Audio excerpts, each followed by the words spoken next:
नमस्कार दोस्तों, हर रोज की तरह आज भी आपके सामने हूं। दिल्ली से छपने वाले अखबारों का बंडल मेरे हाथ में है। किस अखबार में क्या छपा, क्या छिपा, कुछ खास जानकारी, सुर्खियों के पीछे की कोई बात हर रोज आपसे शेयर करता हूं। आज 3-4 खबरों पर मैं अपनी बात करूंगा, अखबारों में जो छपा है वो भी, और अगर कुछ छिपा है वो भी। लेकिन शुरू करता हूं दोस्तों, तनिष्क के विज्ञापन को लेकर जो बवाल हुआ है वहां से। आज अगर शहनवाज हुसैन और मुख्तार अब्बास नकवी, ये दोनों नेता आज की तारीख में अगर शादी करें उन्हीं किरदारों से जो उनकी पत्नियां हैं, तो आज की तारीख के सबसे बड़े लव जिहादी वो होंगे। ये क्यों कह रहा हूं और इसका जिक्र आज क्यों कर रहा हूं? शादियां तो दशकों पहले इनकी हुई। शहनवाज हुसैन बीजेपी के मुस्लिम चेहरे हैं, वाजपेयी सरकार में मंत्री रहे, कई बार सांसद रहे, इन दिनों बिहार चुनाव में प्रचार कर रहे हैं। मुख्तार अब्बास नकवी वाजपेयी सरकार में मंत्री रहे, अभी भी मंत्री हैं, कई बार सांसद रहे और बीजेपी के वरिष्ठतम नेताओं में से एक हैं मुस्लिम चेहरे के तौर पर। इन दोनों नेताओं का जिक्र क्यों कर रहा हूं दोस्तों आज? क्योंकि आज जब भी कोई हिंदू लड़की किसी मुस्लिम से शादी करती है या कोई मुस्लिम लड़का किसी हिंदू लड़की से प्रेम करता है, शादी करता है, लव मैरिज करता है, तो उसे लव जिहाद का नाम दिया जाता है। एक ऐसा माहौल बनाया जाता है जैसे बहुत बड़ी साजिश की तरह के तहत यह किया जा रहा हो। इन दोनों की कहानी क्या है?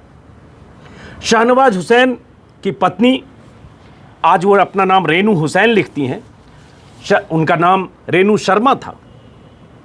शहनवाज हुसैन ने भी 80 के दशक में एक लड़की से प्रेम किया, दिल्ली में पढ़ते थे, बस में शायद उनकी मुलाकातें हुई जाते आते, ऐसी जानकारियां हैं। और उसके बाद दोनों में प्रेम हुआ, कई साल तक परिचित दोस्त की तरह दोनों रहे, एक दूसरे के परिवारों के यहाँ जाना आना हुआ, और उसके बाद 8-9 साल की दोस्ती, जान पहचान, और उसके बाद शहनवाज हुसैन ने रेनू से शादी की 1994 में। आज से देखें तो 26 साल पहले। आज पति पत्नी हैं, उनके 2 बच्चे हैं, बड़े हो गए। दूसरे मुख्तार अब्बास नकवी। मुख्तार अब्बास नकवी की पत्नी सीमा नकवी हैं। कॉलेज के दिनों में मुख्तार अब्बास नकवी सीमा से मिले इलाहाबाद यूनिवर्सिटी में। दोनों एक दूसरे से, दोनों को प्यार हुआ। सीमा के परिवार वाले उस दौर में भी शायद इस शादी के लिए तैयार नहीं रहे होंगे शुरू में, ऐसी कुछ चीज़ें मुझे वेबसाइट्स पर दिखी। लेकिन खैर, दोनों में प्यार था, मोहब्बत थी, दोनों ने एक दूसरे को पसंद किया और आखिरकार शादी की। आज सीमा नकवी मुख्तार अब्बास नकवी की पत्नी है। सुखी परिवार है दोनों। उनके भी परिवार में सदस्यों का एक दूसरे परिवारों में आना जाना होता है। बल्कि मुख्तार अब्बास नकवी ने हिंदू रीति रिवाज से शादी की, फेरे भी लिए, और मुस्लिम रीति रिवाज से भी निकाह हुआ। तो सीमा और मुख्तार अब्बास नकवी की शादी दोनों रीति रिवाज से हुआ, यहां तक कि कोर्ट मैरिज भी हुआ। और उनके घर में दिवाली भी मनाई जाती है, ईद भी मनाई जाती है। यही शहनवाज हुसैन के घर में भी है। तो दोस्तों, ये दोनों देश की राष्ट्रवादी पार्टी के चेहरे हैं। और आज अगर सिर्फ मुस्लिम लड़के की शादी किसी हिंदू लड़की से हो जाए तो वो लव जिहाद है। और ये परिभाषा हाल के वर्षों में गढ़ी गई है, गढ़ी कुछ साल पहले गई, लेकिन हाल के वर्षों में इस परिभाषा को, इस सोच को राजनीतिक संरक्षण भी मिला। यूपी में लव जिहाद रोकने के लिए उत्तर प्रदेश में तो ऐसी व्यवस्थाएं की जा रही है कि लव जिहाद रोकी जाए। और अभी कुछ दिन पहले खबर मैंने पढ़ी थी कि योगी आदित्यनाथ ने सरकारी अधिकारियों को निर्देश दिया है कि लव जिहाद रोकी जाए, जैसे ये बहुत बड़ी साजिश हो रही। पता नहीं कितने मुल्कों से, इस्लामिक मुल्कों से ऐसी साजिश रची जा रही। तो ये नैरेटिव, ये सोच और ये नफरत, ये फैलाई इस कदर गई है, उसी का नतीजा है कि तनिष्क का एक विज्ञापन, एक हिंदू मुस्लिम एकता, गंगा जमुनी तहजीब, 2 धर्मों के बीच अच्छे रिश्ते, एक मुस्लिम घर में एक हिंदू बहू का इस्तेकबाल, स्वागत। अगर वो गर्भवती होती है, प्रेग्नेंट है, तो उस बहू को हिंदू रीति रिवाज के साथ उसकी गोद भराई होती है। बोलते हुए मेरे रोंगटे खड़े हो रहे हैं। कितनी अच्छी तस्वीर है, कितनी खूबसूरत तस्वीर है। और वो बहू कहती है सासू माँ को कि आपके यहाँ तो ऐसा रीति रिवाज नहीं है। वो चकित होती है क्योंकि हिंदू रीति रिवाज से गोद भराई हो रही है, ऐसा ही माहौल बनाया गया। तो उनकी सास कहती है कि बेटियों को खुश रखने की रस्म तो हर घर में होती है ना। जब वो बहू पूछती है, माँ ये रस्म तो आपके घर में नहीं होती है। इतना खूबसूरत वीडियो, इतना खूबसूरत विज्ञापन, किन लोगों को इसमें लव जिहाद दिखा, किन लोगों को इसमें नफरत दिखी, किन लोगों को इसमें वो बात दिखी जो उनके नफरती सोच को सार्वजनिक तौर पर सामने लाती है। तो ये जो तस्वीरें आप देख रहे हैं, ये शाहनवाज हुसैन अपनी पत्नी के साथ है, ये मुख्तार अब्बास नकवी का परिवार है। और ये होता रहा है, विरोध या असहमति या परिवारों की नाराजगी या रजामंदी ना होना हर दौर में हुआ है, लेकिन लव जिहाद तब नहीं था। और ऐसा नहीं है कि हिंदू लड़के ने सिर्फ मुस्लिम से शादी की या मुस्लिम लड़के ने सिर्फ हिंदू लड़की से शादी की। राजनीति में भी अगर देखेंगे, उमर अब्दुल्ला ने हिंदू लड़की से शादी की, हालांकि आज वो अलग हैं, दोनों में तलाक हो चुका है। ये तस्वीर उमर अब्दुल्ला की। और अगर सचिन पायलट को देखेंगे, सारा अब्दुल्ला उनकी पत्नी है, उमर अब्दुल्ला की बहन, फारूक अब्दुल्ला की बेटी। सारा अब्दुल्ला सचिन पायलट की पत्नी। उमर अब्दुल्ला की शादी एक हिंदू महिला से थी, बच्चे हैं, बाद में डाइवोर्स हो गया। और ये डाइवोर्स, तलाक सब में होता है। और ये दो तस्वीर आप देख रहे हैं, शाहनवाज और मुख्तार अब्बास ने। अब ये शादियां जब हुई तो क्या इसमें लव जिहाद जैसी सोच थी, कोई नफरत थी, इसके पीछे किसी तरह की साजिश थी, किसी धर्म विशेष को टारगेट करने का मकसद था? अगर था, अगर ये सोच राष्ट्रवादी जमात की सोच है, जिसको मैं बोल रहा हूं कि राजनीतिक संरक्षण है, उसके बगैर ये नहीं हो सकता है, तो इसलिए मैंने कहा फिर तो शाहनवाज हुसैन मित्र हैं मेरे, मुख्तार अब्बास नकवी से भी मेरा पुराना परिचय। फिर ये दोनों लब जिहादी हैं, दशकों पहले के लब जिहादी। शाहनवाज हुसैन 26 साल पहले के लब जिहादी, और मुख्तार अब्बास नकवी की भी शादी 1983 में हुई, तो 17 और 20 37 साल पहले के लब जिहादी। कहाँ ले जा रहे हैं मुल्क को? और मैं तस्वीर इसलिए लगा रहा हूं कि शाहनवाज हुसैन, मुख्तार अब्बास नकवी, आप लोग इसका प्रतिवाद कीजिए, इस सोच का प्रतिवाद आपको भी करना चाहिए। और क्या हुआ आखिरकार? तनिष्क के उस विज्ञापन को टाटा कंपनी भी डर गई और डर कर वापस ले लिया उस विज्ञापन को। क्यों? क्योंकि ऐसा कहा गया, कुछ अखबारों में खबर छपी है, जैसे नवभारत टाइम्स में यहाँ छपी, कौमी एकता का संदेश देने वाले विज्ञापन पर सोशल मीडिया में भारी पड़ा ट्रोलिंग का साया। और इतना ट्रोल किया गया, यहाँ तक कि इसमें खबर है कि तनिष्क के कर्मचारियों की जानकारी सोशल मीडिया पर डालकर उन्हें धमकी दी जाने लगी। और उसके बाद ऐसी स्थिति आई कि तनिष्क ने, टाटा जैसी कंपनी ने वापस लिया उस विज्ञापन को। और विज्ञापन वापस लेते वक्त जो दलील दी, वो दलील उनके डर को दर्शाता है। दलील क्या थी? कि हमें दुख है कि अनजाने में भावनाओं को ठेस पहुंची है। हम आहत भावनाओं, अपने कर्मचारियों, पार्टनर्स और स्टोर स्टाफ की भलाई को ध्यान में रखते हुए विज्ञापन वापस लेते हैं। जरा सोचिए, टाटा की तरफ से कहा जा रहा है कि अपने कर्मचारियों, पार्टनर्स और स्टोर स्टाफ की भलाई को ध्यान में रखते हुए विज्ञापन वापस लेते हैं। ये उनके जो उन्होंने एक प्रेस रिलीज जैसा जारी किया, वो मैं यहां लगा रहा हूं। क्योंकि टाटा को डर था कि देश में ऐसा माहौल है, और जब ट्विटर पर ट्रेंड करने लगा कि तनिष्क माफी मांगो, बॉयकॉट तनिष्क, तो डर हुआ कि कहीं तनिष्क के शोरूम में हमले न हो जाए, कहीं दिल्ली में हमले हो जाएं, यूपी में हमले हो जाएं, किसी और सूबे में हमले हो जाएं, एमपी में हो जाएं। और इस डर से तनिष्क ने उस शानदार विज्ञापन को, जो कौमी एकता का संदेश देता था, उसको वापस लिया। और कल दिन भर यह होने लगा कि तनिष्क के ब्रांड डायरेक्टर मुस्लिम हैं, मैं उनके नाम का जिक्र नहीं करूंगा, उनकी तस्वीर सोशल मीडिया पर, उनका प्रेजेंस, उनके ट्विटर हैंडल या फेसबुक हैंडल को सार्वजनिक किया जाने लगा कि ये मुस्लिम है, इसलिए ऐसा ऐड बना रहे हैं, वरना वो लड़की हिंदू क्यों है, वो लड़की मुस्लिम क्यों नहीं है। अरे भाई कितनी दूर तक सोचते हो? क्यों लड़की हिंदू होती है तो आपको दिक्कत है, अगर वो लड़की मुस्लिम होती तो आपको दिक्कत नहीं है। हिंदू है तो लव जिहाद है। और ये सोच, इस सोच को संरक्षण हाल के सालों में मिला है। उसी का नतीजा है कि हम जब पहले 20 साल पहले बात करते थे भाईचारा, गंगा जमुनी तहजीब, सर्वधर्म समभाव, हिंदू मुस्लिम सिख ईसाई आपस में सब भाई भाई, ये सारी चीज़ें ख़त्म हो गई हैं। चेतन भगत जैसे लोग जो मोदी सरकार के समर्थक माने जाते रहे हैं, उन्होंने कम से कम 3 ट्वीट कल किए और उन्होंने कहा कि इसमें ऐसी कोई बात नहीं है कि इस विज्ञापन को टाटा वापस ले। और उन्होंने न सिर्फ समर्थन किया बल्कि तंज में यह भी कहा कि जो लोग ट्रोल कर रहे हैं इनमें से वो लोग नहीं हैं जो आपके इस तनिष्क को खरीदेंगे, और इस तरह के लोग नहीं हैं, इस तरह का भी लिखा। और एक तरह से उन्होंने तनिष्क और टाटा को सपोर्ट किया। नतीजा क्या हुआ?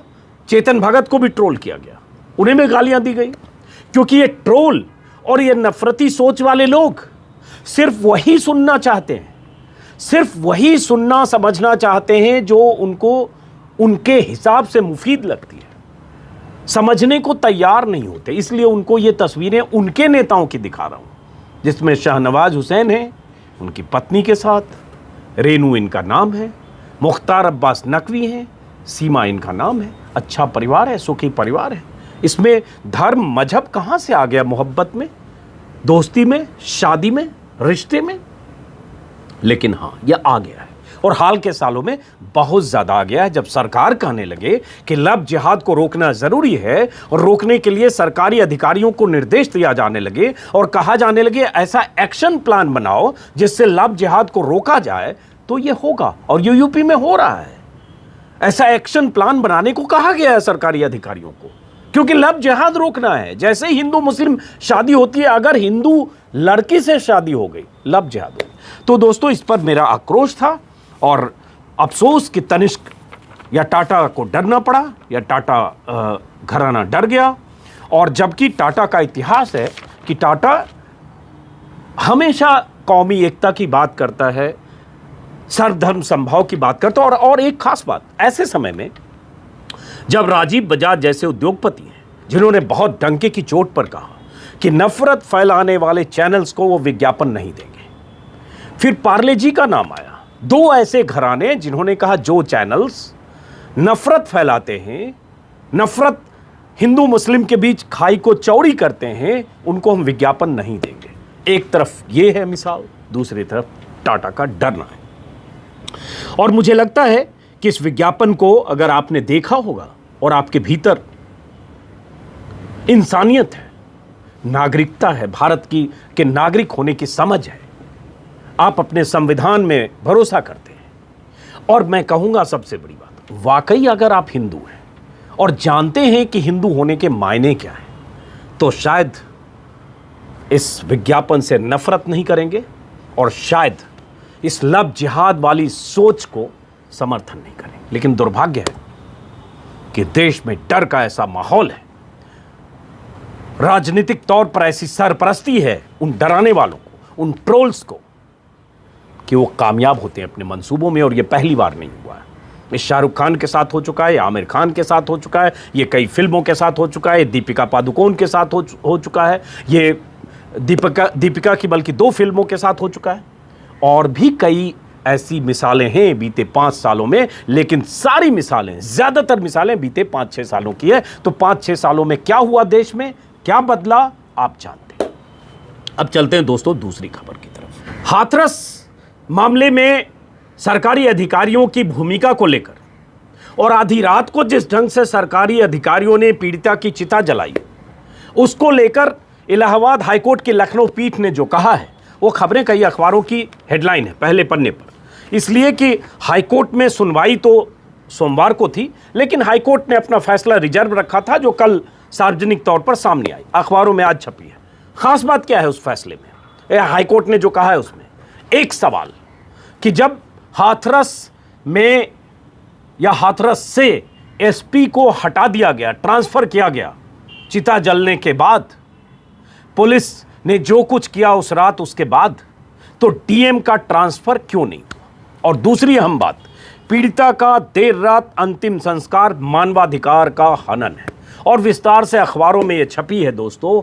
और उत्तर प्रदेश सरकार के लिए जो कुछ कहा गया है वो सुनिए, जिसमें हाईकोर्ट ने साफ साफ कहा है कि राज्य सरकार से पूछा है कि जब अंतिम संस्कार के फैसले में डीएम समेत स्थानीय प्रशासन के सभी अफसरों की सहमति थी तो केवल एसपी को ही क्यों निलंबित किया गया, डीएम को क्यों नहीं। यह सीधा सवाल हाईकोर्ट ने कहा है कि डीएम को सस्पेंड क्यों नहीं किया गया, डीएम के खिलाफ कार्रवाई क्यों नहीं हुई।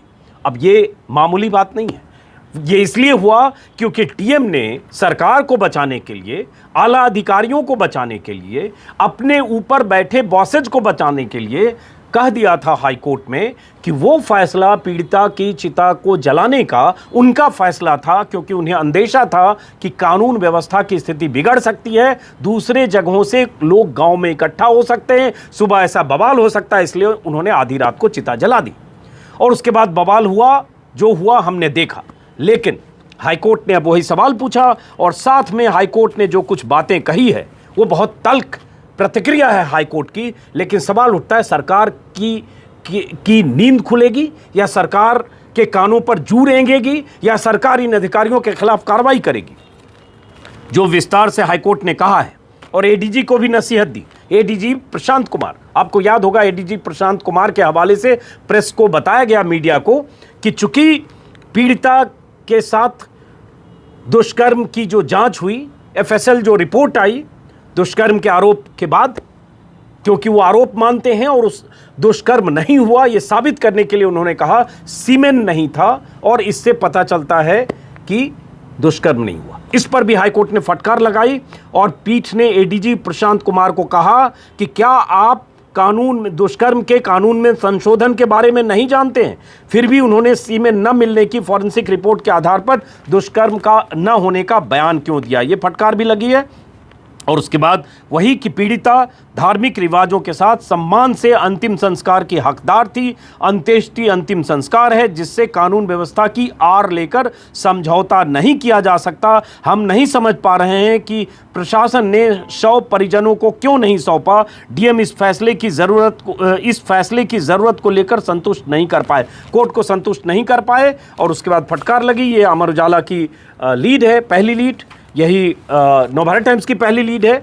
हाथरस में अंतिम संस्कार पर कोर्ट की कड़ी फटकार। कोर्ट ने पुलिस अफसर से पूछा क्या कानून का पता है, उसी संदर्भ में जिसका जिक्र कर रहा हूं। यूपी के एडीजी से पूछा आपको रेप के कानून में 2013 में हुए बदलावों की जानकारी नहीं है। एडीजी ने कहा था हाथरस में रेप नहीं हुआ, वही खबर यहां भी है। अब जरा सोचिए डीएम साहब पर योगी जी की कितनी नजरे इनायत है कि अब हाईकोर्ट की फटकार के बाद भी डीएम सस्पेंड होते हैं कि नहीं। सवाल यह है, हाईकोर्ट का यह कहना छोटी बात नहीं है कि एसपी को आपने सस्पेंड किया तो डीएम को क्यों नहीं, और क्या वजह है। और यह बात लगातार मीडिया में भी पूछा गया कि डीएम के खिलाफ कार्रवाई क्यों नहीं, लेकिन इसका जवाब नहीं है। और इसलिए अब डीएम सुरक्षित भी हैं क्योंकि डीएम ने कोर्ट में कह दिया है कि ये उनका फैसला था, सरकार का नहीं। एक तरह से उन्होंने अपने माथे पर सारी जिम्मेदारी ले ली है।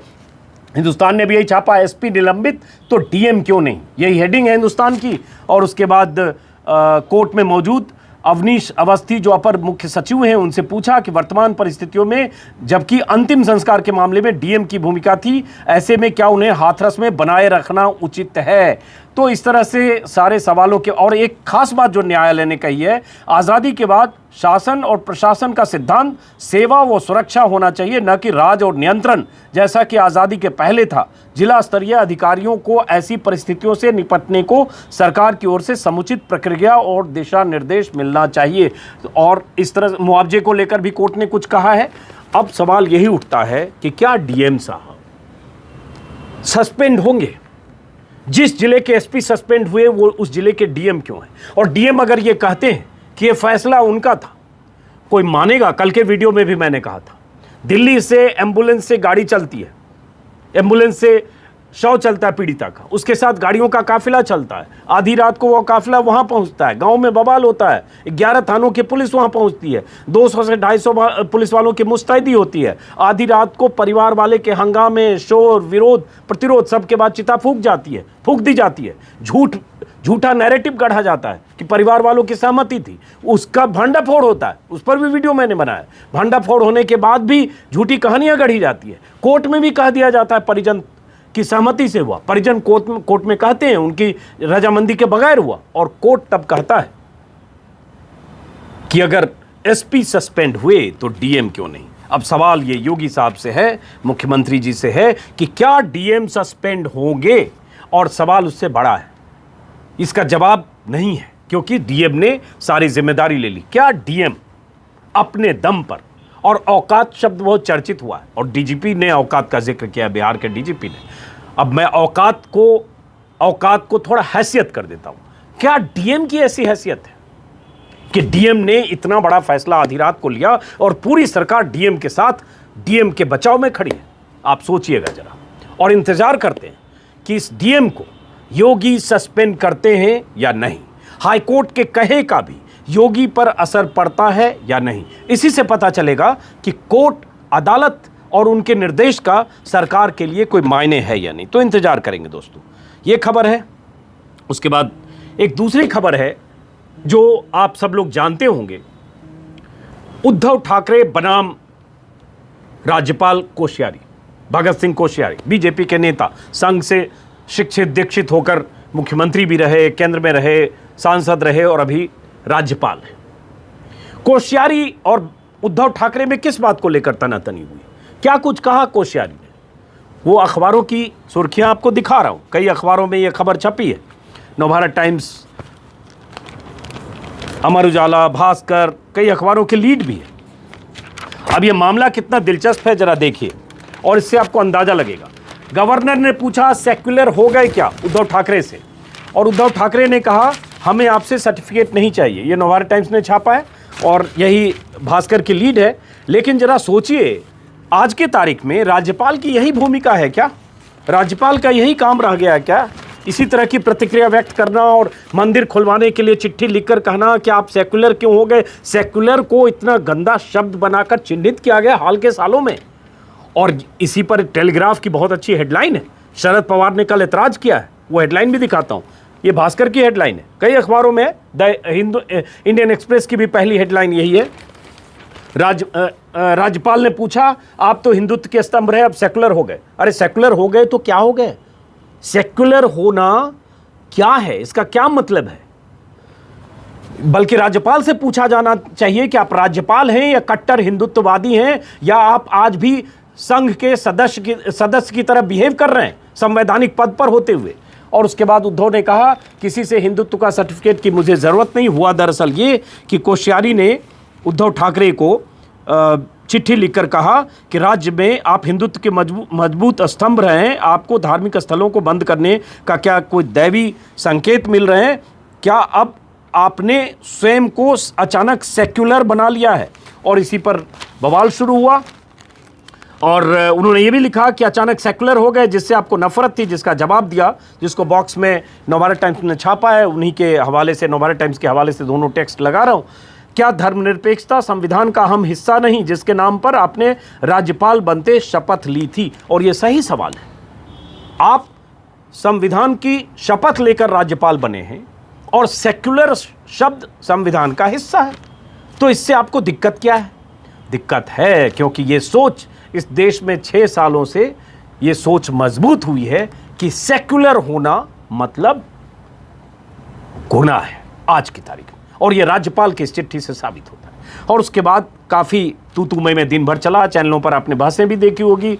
शरद पवार ने पीएम को चिट्ठी लिखी, चिट्ठी लिखकर एतराज़ जताया कि ये भाषा, जिस भाषा का इस्तेमाल किया, लोकतंत्र में राज्यपाल और मुख्यमंत्री के बीच विचारों के स्वतंत्र आदान प्रदान में समस्या नहीं है, लेकिन संवैधानिक पदों पर बैठे हुए लोगों को अपनी भाषा की मर्यादा का ख्याल रखना चाहिए, ये लिखा है। और उद्धव ने जवाब दे ही दिया है कि हमें जवाब नहीं चाहिए, और मतलब आपसे सर्टिफिकेट नहीं चाहिए। और उसके बाद क्या आप ये कहना चाह रहे हैं सिर्फ मंदिर खोल देने से कोई हिंदुत्व का मसीहा हो जाता है और बंद करने से वो सेकुलर हो जाता है? और उसके बाद उनके सेक्युलरिज्म के सिद्धांत पर चोट किया है। लेकिन एक दिलचस्प हेडलाइन द टेलीग्राफ ने छापा है, जो हमेशा की तरह टेलीग्राफ का टोन अलग होता है, इसलिए टेलीग्राफ ने छापा है the dirtiest word in new India. आज की तारीख में सबसे गंदा शब्द बना दिया गया सेक्युलर, धर्मनिरपेक्ष।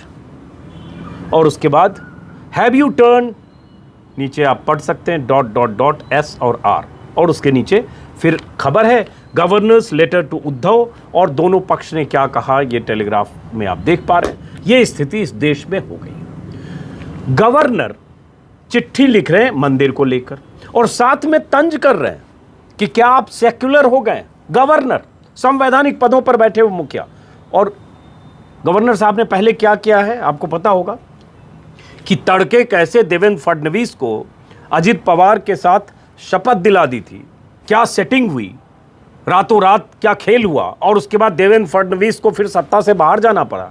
अजित पवार को शरद पवार ने ऐसा टाइट किया कि वो भी उस रात के खेल के बाद, भले सुबह उन्होंने शपथ ली, उसके बाद फिर वापस घर लौट के बुद्धू घर को आए, और उसके बाद वही कोश्यारी साहब हैं, उनसे मिलने कंगना रनावत भी गई थी हाल के दिनों में। बहुत चिंता होती है इन सब चीज़ों की उनको। और उसके बाद आज उनका बयान, ये कुछ अखबारों में खबर है। इसके अलावा छिटपुट कुछ खबरें हैं दोस्तों, जिसमें एक चीन को लेकर है जो मैं हर रोज़ बताता हूँ। आज भी चीन को लेकर खबर है, हालांकि आपको समझ में नहीं आएगा कि चीन दरअसल कर क्या रहा है, भारत चाह क्या रहा है, या भारत की बात चीन मान क्यों नहीं रहा है, या चीन की मंशा क्या है। ये इस पर कई बार मैं वीडियो के ज़रिए बता चुका हूँ। जैसे आप अखबारों में आज देखेंगे तो आपको अंदाज़ा नहीं लगेगा कि चीन जो चाह रहा है और चीन जो कर रहा है उसका मुकाबला भारत सरकार कैसे कर रही है। तो जैसे अखबार में है हिंदुस्तान में, भारत चीन मतभेद को विवाद में न बदलने पर सहमत। कितना वेजिटेरियन शाकाहारी टाइप से हेडलाइन है। भारत चीन मतभेद को विवाद में न मिलने पर सहमत, विवाद में न बदलने पर सहमत। ये बातचीत हुई, कितनी अच्छी बातचीत हुई। विवाद में बिल्कुल नहीं बदलना चाहिए, बट ये बातचीत 7 महीने से हो रही है, कल भी जिक्र मैंने किया था। और इसमें क्या है, बातचीत रचनात्मक और सकारात्मक, रचनात्मक और सकारात्मक। और चीन एलएसी के अलग अलग इलाकों में भारतीय दावेदारी वाले इलाके में घुसपैठ करके बैठा है। अब इसके बाद मैं इसलिए कहता हूँ क्या छपा और क्या छिपा। अखबारों को ये बताना चाहिए कि अप्रैल से लेकर अब तक हर समय एक बॉक्स तो छापे कि 7 महीने हो गए। गलवान संघर्ष के भी 15 मई से लेकर आज जोड़ लीजिए 6 महीने ज़्यादा हो गए।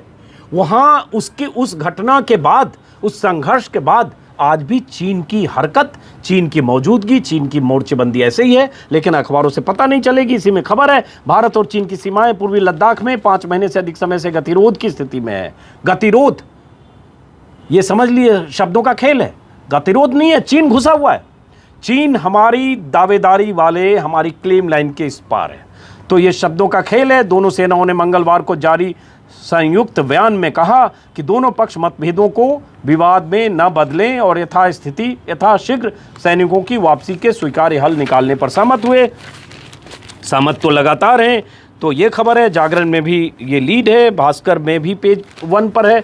मैं ये खबर सिर्फ इसलिए बता रहा हूँ ताकि नज़र रखें कि दरअसल हो क्या रहा। नवोदय टाइम्स की लीड है, चीन की बातों का एतबार कितना, भारत चीन की 7वें दौर की वार्ता, समाधान कुछ नहीं। सही बात है, समाधान कुछ होना भी नहीं है, मैं तो बार बार कह रहा हूँ। अब लेकिन सवाल उठता है कि मोदी जी क्या करेंगे जिससे चीन भागेगा।